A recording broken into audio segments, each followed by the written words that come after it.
Hello दोस्तों, कैसे हैं आप लोग। स्वागत है आप सभी लोगों का आप सभी के अपने चैनल सपोर्टिंग ऑफ फार्मेसी में। दोस्तों, आज का वीडियो बहुत ही महत्वपूर्ण होने वाला है क्योंकि आज के इस वीडियो में आप लोगों को बताने वाला हूं कि कौन कौन से इंजेक्शन एक साथ मिक्स करके लगाए जाते हैं। बहुत सारे लोगों के मन में डाउट था कि बहुत सारे ऐसे इंजेक्शन होते हैं जो कि एक साथ मिक्स करके दोनों को मिला करके और फिर पेशेंट को लगाया जाता है।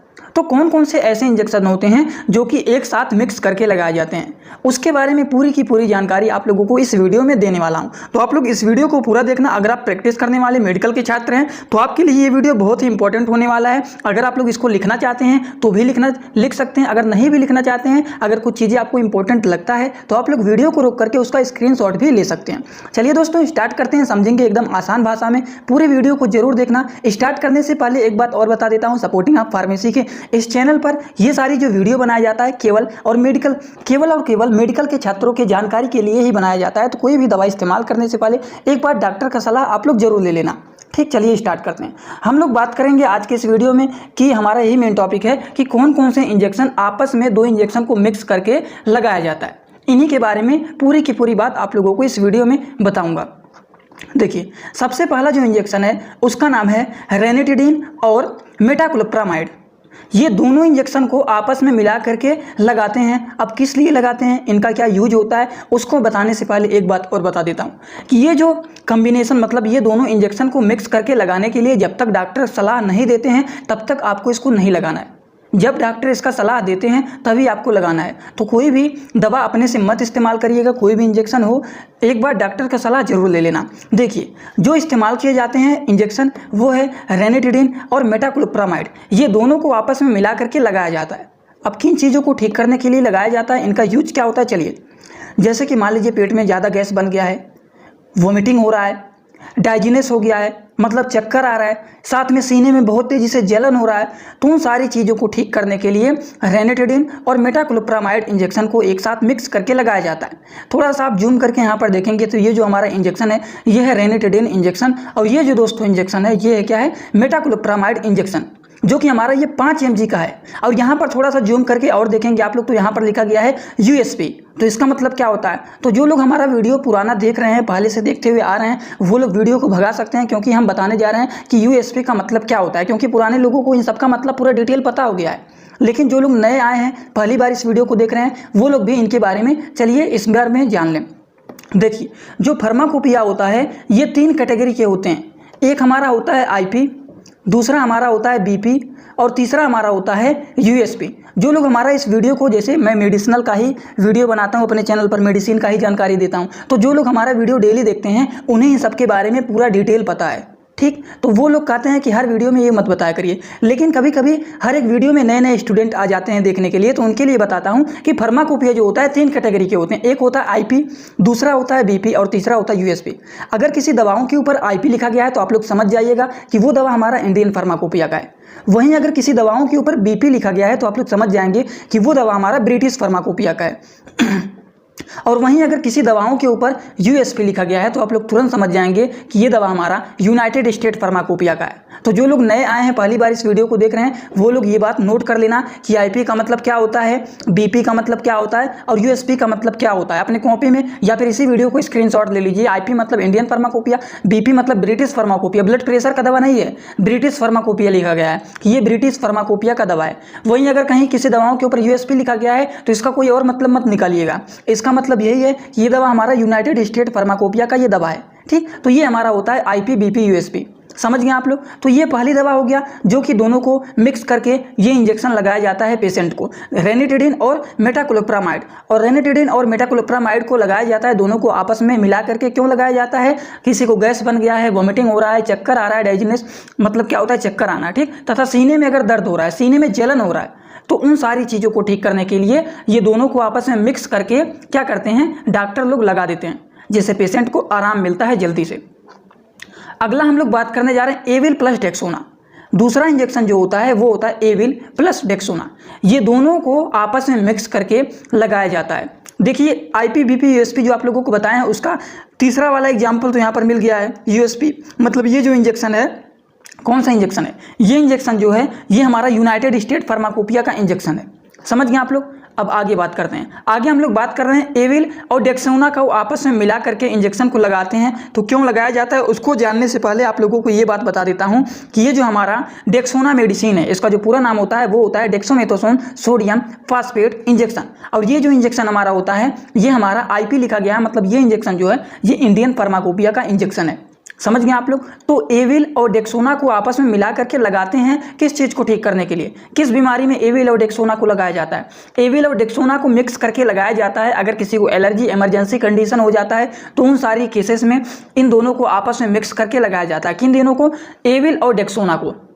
देखिए कभी कभी जो होता है, अगर मान लीजिए कोई पेशेंट हॉस्पिटल में क्या है भर्ती है और आप मान लीजिए नर्स हैं या फिर आप फार्मासिस्ट हैं या फिर आप वहाँ पर मेडिकल के कोई भी छात्र हैं, आप वहाँ पर जॉब करते हैं और आप वहाँ पर प्रैक्टिस करते हैं, ठीक। तो मान लीजिए कोई पेशेंट यहाँ पर भर्ती है तो इसको एक पर्ची डॉक्टर लिख करके देते हैं दवाओं के डोजेज का, ठीक। तो जो लोग पुराने हैं वो कहेंगे कि फिर वही बात बता रहे हैं। तो जो लोग पहली बार इस वीडियो को देखने आ रहे हैं उनके लिए बता रहा हूँ कि देखिए डॉक्टर लोग क्या करते हैं, इनको एक पर्ची लिख करके देते हैं कि इस इंजेक्शन को इतने टाइम लगाना है, ये दवा को इतने टाइम खाना है। तो उसके लिए शॉर्टकट वर्ड लिखते हैं, जिसको समझना रहता है, जिसको समझना रहता है, जो कि प्रैक्टिस करने वाले जैसे वहाँ पे होते हैं, नर्स हो गए और भी बहुत सारे लोग होते हैं मेडिकल के छात्र, तो उन लोगों को समझना रहता है और उसी हिसाब से पेशेंट को दवा को देना रहता है। तो वो लोग ज़्यादातर प्रयोग करते हैं शॉर्टकट।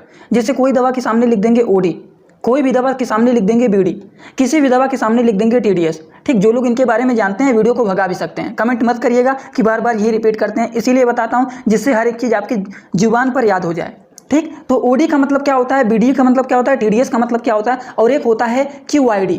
तो इन सब का मतलब क्या होता है। अगर डॉक्टर किसी दवाओं के सामने OD लिख दिए हैं डोज में तो इसका मतलब वो दवा वो इंजेक्शन दिन भर में एक बार लगाना है। वहीं अगर किसी दवाओं या फिर इंजेक्शन के सामने डॉक्टर BD लिख दिए हैं तो आप लोग समझ जाइएगा कि ये दवा हमारा, ये इंजेक्शन हमारा दिन भर में 1-2 बार लगाना है, एक सुबह और एक शाम। वहीं अगर किसी दवाओं के सामने TDS डॉक्टर लिख दिए हैं तो इसका मतलब क्या होता है कि वो दवा हमारा दिन भर में 3 टाइम यूज करना है, सुबह, दोपहर और शाम। वहीं अगर किसी दवाओं के सामने डॉक्टर लिख दिए हैं QID तो इसका मतलब क्या होता है, इसका मतलब इस दवा को दिन भर में 4 बार इस्तेमाल करना है, इंजेक्शन हो या फिर दवा हो, ठीक। और ये QID ज़्यादातर इमरजेंसी के केसेस में लिखा जाता है कि 4 टाइम इस दवा को इस्तेमाल करना है। समझ गए और आप लोग। नहीं तो ज़्यादातर 1 बार खाना है, नहीं तो 2 बार खाना है या फिर 3 बार सुबह, दोपहर, शाम होता है। QID का इस्तेमाल ज़्यादातर नहीं किया जाता है, कम ही किया जाता है। तो एविल और डेक्सोना दोनों को आपस में मिक्स करके लगाया जाता है, एलर्जी इमरजेंसी कंडीशन में लगाया जाता है, ये दोनों को मिक्स करके। वैसे तो आप लोग जान ही रहे हैं एलर्जी के लिए एविल होता है और भी बहुत सारी दवाएं होती हैं जो कि आप लोगों को बताए हैं पिछले वाले वीडियो में, जिसमें बताएं कौन सी दवा किस काम में आती हैं, उसमें ये सारी की डिटेल बताएं। लेकिन आज के इस वीडियो में बताएंगे कौन कौन से इंजेक्शन को आपस में मिक्स करके लगाया जाता है। तो पहले आप लोगों को मैंने बताया है रेनिटिडिन, मेटाक्लोप्रामाइड, और दूसरा आप लोगों को बताया है एविल डेक्सोना, ये दोनों को मिक्स करके लगाया जाता है, ठीक। एविल और डेक्सोना को मिक्स करके एलर्जी और इमरजेंसी के केसेस में लगाया जाता है। अगला हम लोग बात करने जा रहे हैं, अगला जो इंजेक्शन होता है जिसे मिक्स करके लगाया जाता है वो होता है डेरिफाइलिन और डेक्सोना। डेरिफाइलिन और डेक्सोना दोनों को आपस में मिक्स करके लगाया जाता है। क्यों लगाया जाता है, ये ब्रीदिंग में अगर किसी को, मतलब किसी को सांस लेने में दिक्कत होता है तो उन केसेस में ये लगाया जाता है, दोनों को आपस में मिक्स करके। डेरिफाइलिन और डेक्सोना दोनों को आपस में मिक्स करके लगाया जाता है यदि किसी को सांस लेने में दिक्कत होता है। सांस लेने मतलब अस्थमा भी हो सकता है, ठीक। अगर किसी को सांस लेने में दिक्कत हो रहा है, ज़्यादा दिक्कत हो रहा है, तो उस केसेस में डॉक्टर लोग ये दोनों को मिक्स करके लगाने की क्या देते हैं, सलाह देते हैं। और जब तक डॉक्टर सलाह नहीं देते हैं तब तक आपको दोनों को मिक्स करके नहीं लगाना है। बस आपकी जानकारी के लिए बताता हूं कि ये दोनों को मिक्स करके आप लोग लगा सकते हैं इस इंजेक्शन को। अब ये लगाया जाता है, क्यों लगाया जाता है, अगर किसी को सांस लेने में दिक्कत हो रहा है, सांस लेने में मतलब ब्रीदिंग प्रॉब्लम हो रहा है, तो उनके केसेस में ये दोनों को आपस में मिक्स करके लगाया जाता है। डेरिफाइलिन हो गया, डेक्सोना हो गया, उनके केसेस में सांस लेने में अगर कोई व्यक्ति, इसलिए लगाया जाता है अगर मान लीजिए कोई व्यक्ति सांस ही नहीं ले पा रहा है तो उसकी मृत्यु हो जाएगी, तो उनके केसेस में, उस केसेस में हम लोग डेरिफाइलिन और डेक्सोना इंजेक्शन को आपस में मिक्स करके लगा देते हैं, जिससे पेशेंट को तुरंत क्या मिल जाता है, राहत मिल जाता है। और जो हमारा होता है डेक्सोना इंजेक्शन, ये हमारा इंडियन फार्माकोपिया का इंजेक्शन होता है। हर एक चीज़ के बारे में आपको जानकारी रहना चाहिए। अगर मान लीजिए आप कोई भी इंजेक्शन लेते हैं, तो तुरंत आप लोग बता सकते हैं कि ये हमारा डेक्सोमेथासोन सोडियम फॉस्फेट इंजेक्शन है, जो कि हमारा इंडियन फार्माकोपिया का है। अगर इसको हम सिंगल लगाते हैं तो आप लोग इसका IM मतलब इंट्रामास्कुलर या फिर इंट्रावेनस इसको लगा सकते हैं। डेक्सोमेथासोन सोडियम फॉस्फेट का जो ब्रांड नेम होता है वो होता है डेक्सोना, समझ गए। और डेक्सोना के ही नाम से ये ज़्यादातर मार्केट में फेमस होता है, मार्केट में डेक्सोना के ही नाम से ये ज़्यादा फेमस होता है। और ये हमारा होता है डेरिफाइलिन इंजेक्शन। ये दोनों को मिक्स करके लगाया जाता है। अगर किसी पेशेंट को ब्रीदिंग प्रॉब्लम हो रहा है तो उनके केसेस में ये दोनों को आपस में मिक्स करके लगा देते हैं। चलिए इसी के साथ हम लोग आगे बढ़ते हैं। आगे जिस इंजेक्शन के बारे में बात करने जा रहे हैं वो है जेंटामाइसिन और डेक्सामेथासोन इंजेक्शन। जेंटामाइसिन और डेक्सामेथासोन एक ऐसा इंजेक्शन होता है जिसे आपस में मिक्स करके लगाया जाता है। क्यों लगाया जाता है, कब लगाया जाता है, किस चीज़ को ठीक करने के लिए लगाया जाता है, चलिए उसको जानते हैं।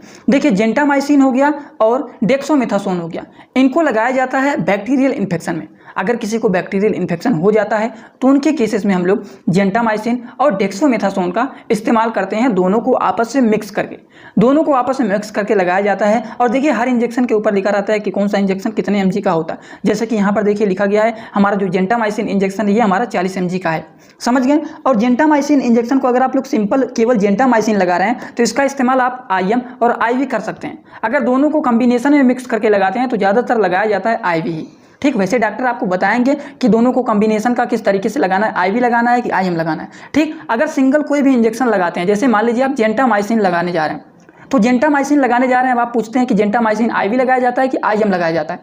देखिए जेंटामाइसिन इंजेक्शन को आप लोग यहाँ पर लिखा गया है IM भी लगा सकते हैं और IV भी लगा सकते हैं, लेकिन अगर IV इस्तेमाल करते हैं तब भी इसका असर थोड़ा सा IV लगाने पर मतलब सीधा सीधा हमारा इंजेक्शन ब्लड में जाएगा, और ब्लड में जाएगा तो इसका असर जो होता है वो तेज़ी से होता है, तो इसलिए IV ही ज़्यादा लगाया जाता है। क्यों? क्योंकि दवा असर अपना बहुत तेज़ी से दिखाएगा। IM मतलब इंट्रामास्कुलर होता है, इसको मांस में लगाया जाता है, मांस में लगेगा, धीरे धीरे एब्जॉर्प्शन होगा तब अपना असर दिखाना शुरू करेगा, ठीक। लेकिन आप लोग कभी ये गलती मत कर देना कि कुछ इंजेक्शन ऐसे होते हैं जो कि केवल और केवल IM होते हैं, तो उसको ये मत करिएगा आप लोग कि उसको आप लोग लगाने लगेंगे IV मत लगाइएगा, क्योंकि वो अपना बहुत ही खतरनाक इफेक्ट दिखाएगा जिससे पेशेंट की हालत ख़राब भी हो सकता है। अगर कहीं पर IM केवल लिखा गया है तो उसको IM ही लगाना है, IV बिल्कुल ही नहीं लगाना है कि आप IM लिखा गया है मांस में लगाने के लिए और आपने उसको नस में लगा दिया कि बहुत तेज़ी से असर करेगा। नहीं, आपको हमेशा यहाँ पर पढ़ लेना है कि इस इंजेक्शन को कहाँ पर लगाना है। जैसे डेक्सोना में हो गया तो यहाँ पर लिखा गया है इसका इस्तेमाल भी आप लोग IM और IV कर सकते हैं, तो दोनों में से कोई भी करिए। लेकिन अगर कहीं पर लिखा गया है फॉर यूज ओनली IM तो केवल और केवल आपको इसको मांस में ही लगाना है। बस आपकी जानकारी के लिए बता रहा हूँ, अगर आप मेडिकल के छात्र हैं तो आपको ऐसा गलती कभी भी नहीं करना है जिससे पेशेंट की हालत ख़राब हो जाए, ठीक। तो ये होता है जेंटामाइसिन और डेक्सामेथासोन इंजेक्शन, ये दोनों को मिक्स करके लगाया जाता है बैक्टीरियल इन्फेक्शन को ठीक करने के लिए, जो कि हमारा डेक्सामेथासोन जो डेक्सोना इंजेक्शन होता है ये भी हमारा इंडियन फार्माकोपिया का इंजेक्शन होता है। चलिए इसी के साथ अगले इंजेक्शन के बारे में कुछ बात कर लेते हैं। कुछ ऐसे इंजेक्शन होते हैं और भी कुछ इंजेक्शन होते हैं जिसके बारे में आगे बताएंगे, लेकिन कुछ महत्वपूर्ण बातें बता देते हैं कि कुछ ऐसे इंजेक्शन होते हैं जिसे आपस में मिक्स करके नहीं लगा सकते हैं। अब कैसे पता चलेगा, देखिए यहाँ पर लिखा गया है which injection should not be mixed in one syringe, मतलब कुछ ऐसे भी इंजेक्शन होते हैं जिन्हें आप आपस में मिक्स करके किसी पेशेंट को नहीं लगा सकते।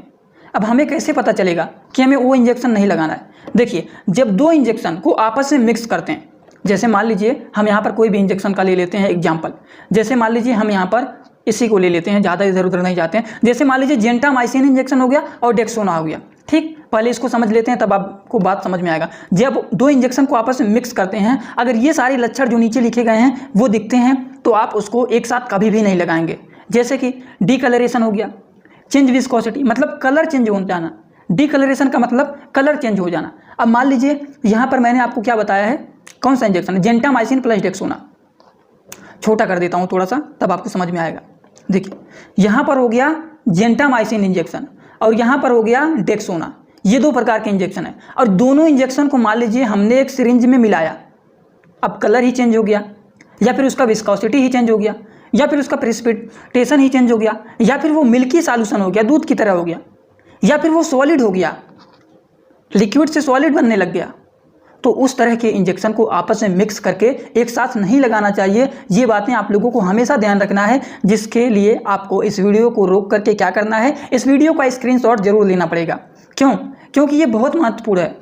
अगर कोई भी दो इंजेक्शन आपस में मिक्स करते हैं और मिक्स करने के बाद ये सारे लक्षण देखे जाते हैं, जैसे डिस्कलरेशन हो गया मतलब उनका कलर में बदलाव हो गया, तो ये नहीं लगाना है। या फिर उनकी विस्कोसिटी चेंज हो जाता है तब भी इसको नहीं लगाना है, या फिर प्रेसिपिटेशन हो जाता है, या फिर वो मिल्की सॉल्यूशन हो जाता है तब भी नहीं लगाना है, या फिर वो सॉलिड हो जाता है तब भी उसको नहीं लगाना है। तो ये सारी बातों को आपको ध्यान में रखना पड़ेगा। क्यों रखना पड़ेगा? क्योंकि आपको वो सारी चीज़ का जब ध्यान नहीं रखेंगे तो वो मरीज के ऊपर दूसरा इफेक्ट दिखाना शुरू कर देगा, समझ रहे हैं ना। तो ये सारी चीज़ों का ध्यान रखना पड़ेगा। तो अभी तक आप लोगों को मैंने बताया है कि कौन कौन से दो इंजेक्शन को आपस में मिक्स करके लगाया जाता है, जो कि इंपॉर्टेंट इंजेक्शन है, जो कि ज़्यादातर लगाया जाता है, उनके बारे में बताएं। ठीक। जेंटामेथन जो हो गया, जेंटामाइसिन डेक्सोमेथासोन हो गया, इसको बैक्टीरियल इन्फेक्शन में लगाया जाता है। उसके बाद आप लोगों को बताए हैं, कुछ और बातें बताने जा रहा हूं, लेकिन आप पूरा वीडियो देख करके जाना, भागना मत बीच में, ठीक। डेरिफाइलिन डेक्सेनो आ गया, इसको ब्रीदिंग प्रॉब्लम में लगाया जाता है, ठीक। उसके बाद आप लोगों को बताए हैं, क्या बताएं, एविल और डेक्सोना के बारे में। एविल और डेक्सोना जो होता है ये एलर्जी और इमरजेंसी कंडीशन में लगाया जाता है। उसके पहले आप लोगों को बताए हैं रेनिटेडिन और मेटाक्लोप्रामाइड इंजेक्शन के बारे में, जो कि ये दोनों को आपस में मिक्स करके लगाया जाता है। किसके लिए लगाया जाता है? इसको लगाया जाता है अगर किसी को गैस बन गया है, वोमिटिंग हो रहा है, चक्कर आ रहा है, सीने में जलन हो रहा है, तो उन सारी चीज़ों को ठीक करने के लिए आपस में मिक्स करके लगाया जाता है। बहुत सारे लोगों का क्वेश्चन कमेंट बॉक्स में हमारे यही आया था कि कौन कौन से इंजेक्शन ऐसे होते हैं जो कि आपस में क्या किया जाता है, मिक्स करके लगाया जाता है। तो सोचा आप लोगों को बता दें कि कुछ ऐसे इंजेक्शन होते हैं जो कि मिक्स करके लगाए जाते हैं, और भी कुछ इंजेक्शन होते हैं जिसके बारे में पूरा डिटेल एक वीडियो बनाऊंगा, लेकिन इतना काफ़ी है, इतना आप लोग जान लिए तो बहुत है। समझ गए? अभी तक किसी को कोई डाउट, इसमें किसी को कोई डाउट नहीं ना कि पी मतलब क्या होता है, आईपी का मतलब क्या होता है, बीपी का मतलब क्या होता है, यूएसपी का मतलब क्या होता है, किसी को इसमें डाउट नहीं होना चाहिए। आईपी का मतलब इंडियन फार्माकोपिया, बीपी का मतलब ब्रिटिश फार्माकोपिया, यूएसपी का मतलब यूनाइटेड स्टेट फार्माकोपिया। अगर किसी इंजेक्शन में लिखा गया है फॉर यूज ओनली आईएम, तो आप उस इंजेक्शन को कहाँ पर लगाएंगे? आईएम का मतलब आपको लगाना है इंट्रामास्कुलर, मतलब मांस के अंदर लगाना है। अब अच्छी बात है, ये मत सोचने लग जाना कि आईएम ज़्यादा असर नहीं करेगा, हम ब्लड में लगा देते हैं, सीधा सीधा नस में लगा देते हैं, जिससे अपना तुरंत असर दिखाने लग गए। तो ये सारी ज़्यादा दिमाग मत चलाने लगिएगा, नहीं तो वो दूसरा साइड इफेक्ट दिखाने लगेगा। वहीं अगर किसी इंजेक्शन में लिखा गया है फॉर यूज ओनली आईवी, तो कहाँ पर लगाएंगे? आईवी का मतलब होता है इंट्रावेनस, मतलब उस इंजेक्शन को सीधा और सीधा केवल नस में लगाना है। ज़्यादा इधर उधर सोचने की जरूरत नहीं है कि कहाँ लगाएं कहाँ नहीं लगाएं। सीधा उस इंजेक्शन का इस्तेमाल आप कहाँ पर करेंगे? उस इंजेक्शन का इस्तेमाल केवल करेंगे आप लोग कहाँ पे? नस में करेंगे, ठीक। कुछ ऐसे इंजेक्शन होते हैं जो कि होते हैं both use IV and IM, तो उसको आप लोग लगा सकते हैं नस में भी और मांस में भी, कहीं पर लगाएं, उसका कोई साइड इफेक्ट नहीं होगा। समझ गए? तो लेकिन जहाँ पर लिखा रहता है आईवी और आईएम, तो उसको भी ज़्यादातर आईवी ही लगाया जाता है, जिससे दवा जो होता है, जो आप लोग दिमाग में सोचते रहते हैं, उसका इस्तेमाल आपको यहाँ पर किया जाता है कि आईवी अब लगाएंगे यहाँ पर। समझ गए? तो ये बातें होती हैं। तो इतना बात समझ में आ गया कि नहीं? और आप लोगों को एक बात और भी बताए हैं कि डॉक्टर जो होते हैं दवा को शॉर्टकट में लिखते हैं, जैसे कि ओडी हो गया, देखिए यहाँ से यहाँ हो जा रहा है, ओडी हो गया, बीडी हो गया, टीडीएस हो गया, क्यूआईडी हो गया। तो इन सब का मतलब तो आपको पता ही हो गया होगा। ओडी मतलब दिन भर में 1 बार खाना है, बीडी मतलब दिन भर में 2 बार खाना है, टीडीएस मतलब दिन भर में 3 बार खाना है, क्यूआईडी का मतलब दिन भर में 4 बार खाना है, ठीक। देखिए, आप लोगों को सपोर्टिंग ऑफ फार्मेसी के इस चैनल पर वीडियो बनाया जाता है, जिससे मेडिसिन के बारे में हर एक चीज़ की जानकारी आपकी जुबान पर याद हो। अगर मान लीजिए आप मेडिकल के छात्र हैं और आपसे कोई एक क्वेश्चन पूछ लेता है, कुछ भी पूछ लेता है कि आईपी का मतलब क्या लिखा गया है, बीपी का मतलब क्या लिखा गया है, ओडी का मतलब क्या होता है, बीडी का मतलब क्या होता है, और अगर आप उस चीज़ को नहीं बता पाते हैं तो आपको वहाँ पर क्या होगा, बहुत ही इंसल्ट फील होगा और आपका भी वो लोग मजाक उड़ा सकते हैं। तो इसीलिए सपोर्टिंग ऑफ फार्मेसी का यही लक्ष्य है कि आप लोगों को हर एक चीज़ की जानकारी जुबान पर याद रहे। बहुत सारे लोग तो ऐसे भी हैं जिन्हें याद हो चुका है, जो लोग हमारा वीडियो रेगुलर देखते हैं उन्हें सब याद हो चुका है, इसीलिए वो इन चीज़ों में बोर होते हैं कि हर वीडियो में आप यही चीज़ बताते हैं। तो बोर मत होइए, जो लोग पहली बार आते हैं देखने, उन्हीं के लिए मैं फिर से दोबारा उसी चीज़ को बता देता हूँ। समझ गए आप लोग? तो आज का वीडियो कैसा लगा आप लोग कमेंट बॉक्स में जरूर बताइएगा। जो लोग इस चैनल पर नए हैं, चैनल को सब्सक्राइब कर लेना, क्योंकि मेडिसिन से ही जानकारी, मेडिसिन से रिलेटेड हर एक चीज़ की जानकारी आपको यहाँ पर मिलता रहेगा। अगर आप चाहते हैं किसी भी टॉपिक पर वीडियो बनवाना तो आप कमेंट बॉक्स में बता सकते हैं। तो चलिए दोस्तों, thanks for watching video, like comment share and subscribe this channel.